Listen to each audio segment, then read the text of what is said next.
Dans cette vidéo, vous allez découvrir une technique imparable pour comprendre, mémoriser et expliquer n'importe quel sujet en moins de 20 minutes. Cette technique a été inventée par le grand scientifique Richard Feynman, prix Nobel de physique en 1965 et connu pour son incroyable capacité à expliquer des sujets complexes à n'importe qui. C'est d'ailleurs de là qu'il tient son surnom, le grand explicateur. On va donc voir ensemble les 4 étapes de cette technique. Assurez-vous de bien regarder la vidéo jusqu'à la fin parce qu'on va voir un exemple concret ensemble. On a tendance à considérer qu'apprendre consiste à mémoriser un sujet difficile, mais Feynman nous explique que pour comprendre et mémoriser un sujet, ça consiste plutôt à le rendre le plus simple possible. La méthode Feynman nous permet de comprendre n'importe quel sujet en allant du simple problème de maths ou des problèmes de la vie de tous les jours à la physique quantique, en nous efforçant à l'expliquer de façon claire et limpide.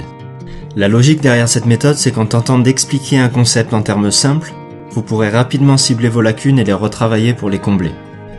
Maintenant, voilà les 4 étapes à suivre. La première étape consiste à choisir un concept que vous voulez comprendre. Prenez une feuille blanche et écrivez le nom de ce concept en haut de la page. Ça peut être n'importe quel sujet qui vous intéresse. Ensuite, la deuxième étape va consister à écrire ce que vous savez sur le sujet, comme si vous l'expliquiez à quelqu'un d'autre en utilisant un langage simple. Lorsqu'on explique une idée complexe à quelqu'un d'autre, on a tendance à utiliser un vocabulaire élaboré et des termes complexes. Le problème, c'est qu'on va seulement se tromper soi-même. Feynman nous dit, le premier principe c'est de ne pas se tromper soi-même, sachant que vous êtes la personne la plus facile à tromper. Vous allez imaginer que vous parlez à un enfant de 5 ans. Les enfants sont toujours curieux de savoir comment les choses fonctionnent, et avec eux, on ne peut pas se permettre d'utiliser des termes complexes. On va s'efforcer d'expliquer le concept de manière concise et avec des termes simples. Ensuite, vous allez vite vous rendre compte que sur certains points, vous vous retrouverez bloqué, où vous êtes obligé d'utiliser des idées et des termes complexes. Prenez le temps de relire vos notes et identifiez les endroits où vous avez dû emprunter le jargon de vos sources et où vous n'avez simplement pas réussi à expliquer le point. Une fois que vous avez pu identifier précisément vos lacunes, vous pouvez maintenant aller chercher des explications spécifiques pour chaque point, jusqu'à ce que votre compréhension soit parfaite. Et enfin, retournez à votre feuille et essayez d'écrire à nouveau les parties que vous aviez mal comprises. Et assurez-vous une nouvelle fois que vous puissiez être compris par quelqu'un qui ne connaîtrait rien sur le sujet. Vous aurez passé le test de vos connaissances une fois que vous aurez acquis la capacité de les communiquer à quelqu'un d'autre. Voilà, c'est aussi simple que ça. Maintenant, on va regarder ensemble un exemple. Récemment, j'ai voulu comprendre ce qu'était la blockchain, le mécanisme derrière les crypto-monnaies comme le Bitcoin, vu que c'est d'actualité. Alors, je vais reprendre cet exemple avec vous. Après avoir écrit le nom du concept, je vais commencer par écrire sur ma feuille la définition de la blockchain. La blockchain est une technologie de stockage et de transmission d'informations transparente, sécurisée et fonctionnant sans organe central de contrôle. Maintenant, est-ce que ça veut dire que j'ai compris ce que je raconte? Pas encore. Imaginez votre fils imaginaire de 5 ans qui vous dise « Mais papa, c'est quoi une technologie? Et elle va stocker quoi cette technologie? Et ça veut dire quoi qu'elle est transparente et sécurisée ?»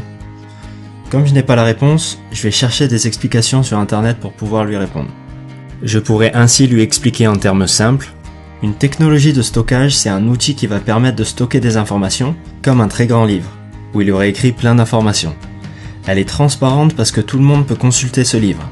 Et elle est sécurisée parce que personne ne peut modifier ou réécrire ce qu'il y a écrit dans ce livre. Et sans organe central de contrôle, ça veut dire quoi?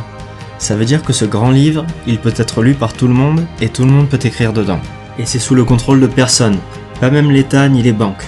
Par exemple, si tu prêtes 5 € à ta sœur, tout le monde peut savoir qu'elle te doit 5 €.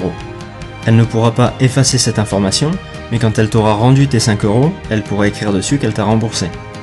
Maintenant que vous avez comblé vos lacunes, vous pouvez simplement écrire « La blockchain est comme un très grand livre que tout le monde peut lire librement et gratuitement, sur lequel tout le monde peut écrire, mais qui est impossible à effacer et indestructible, ce qui permet notamment de garder une trace fiable d'échanges monétaires entre les gens. » Et voilà pour la méthode Feynman. Je vous encourage à la mettre en pratique la prochaine fois que vous ne comprendrez pas quelque chose et pensez à partager dans les commentaires le concept que vous avez testé et comment ça a marché pour vous. Et si ça vous a plu, pensez aussi à liker la vidéo et à vous abonner à ma page. À très bientôt.